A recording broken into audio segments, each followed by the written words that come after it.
تعالوا نشوف هنعمل البسكوت دوت ازاي. في البداية اللهم صل وسلم وبارك على سيدنا محمد. بصوا جميل ازاي، حلو جدا ولونه تحفة. ده بسكوت جوز الهند، بيتعمل يا جماعة ويعني يعني أبسط من البساطة وأسهل من السهولة. جميل جدا وطعمه حلو قوي وسكره معقول جدا للي هما بيحبوا الحاجات يعني السكر قليل فيها. عايزة تزودي يبقى ايه، هنعمل حاجة نعملها إضافة ليها مع كوباية الشاي بتاعتك كده. اعمليها وتعالي أقولك ازاي. ودي رشة سكر على اللي بيحبوا السكر زيادة، حسب الرغبة طبعا، تختلف من حد للتاني. تمام،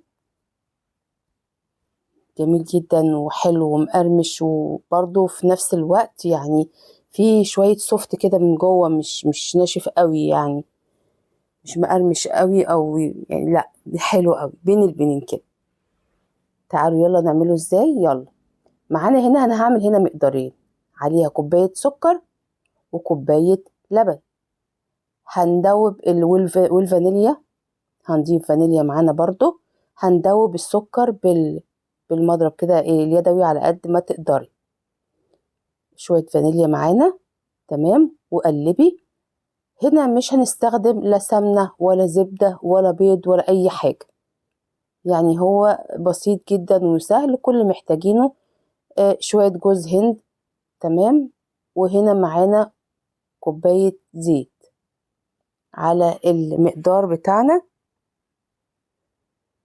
تمام، وانتي برضو مستمرة في التقليب، انتي بتنزلي كده خيط من الزيت كده بسيط، وانتي مستمرة في التقليب. معانا هنا 3 معالق جوز هند، يعني يفضل يكون ناعم. معانا هنا جهزنا المقدار الدقيق، 4 كوبايات دقيق للمقدارين، مع معلقة صغيرة بيكنج باودر ورشة ملح. وهنقلب المكونات الجافة معانا ونجهزها علشان نضيفها على المواد السائلة. تمام، هنا ضفنا المواد الجافة على المواد السائلة، وبنبدأ بالسباتيولا كده قلبي كده بالراحة، هي تندمج لوحدها وهيبدأ الخليط يتماسك ويتقل معانا بالسباتيولا كده في اتجاه كده.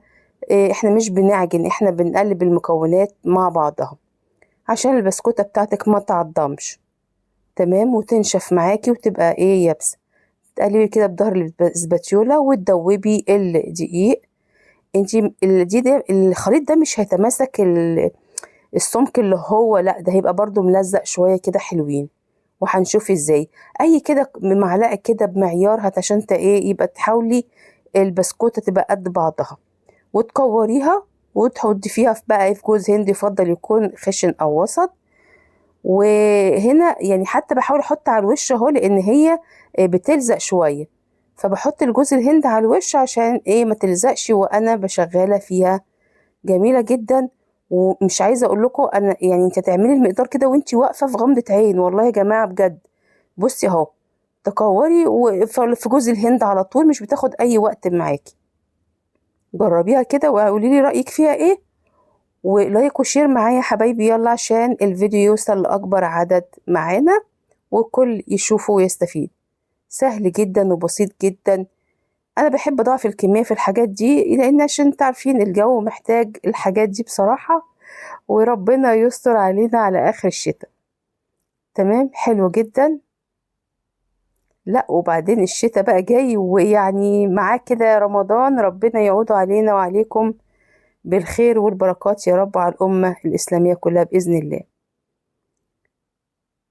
تمام، سهل جدا وسهل ومش بياخد منك أي مجهود، صدقيني وجربي كده وقوليلي إيه الدنيا. الناس اللي هي بتبقى قلقانة من المعجنات والبسكوتات والحاجات دي، لا ما تقلقيش والله، انت بس جربي وهتلاقي الدنيا بسيطة جدا معاكي. تمام، هنا يعني انا عملت الصاجين كده بسرعة كده وانا واقفة. طبعا انت هنا مشغلة طبعا الفرن بتاعكم مجهزاه من قبل ما تشتغلي. دي يا جماعة ده حاجة أساسية لأي مخبوزات معانا انت بتعمليها، لازم تشغلي فرنك قبل ما تبدأي في أي حاجة، وتحاولي توسطني ايدك كده عشان الحاجات تطلع يعني على قد ما تقدري كده سهلة وبسيطة. وطلع اهو ما شاء الله، ولو هو محمرش تشغلي الشواية ويحمر، يبقى زي الفل معاكي ان شاء الله، من غير ما تدهني السجان ولا اي حاجة، متدهنيش اي حاجة. هو طالع سهل جدا. جوز الهند فيه طبعا زيت، والف هنا والشفا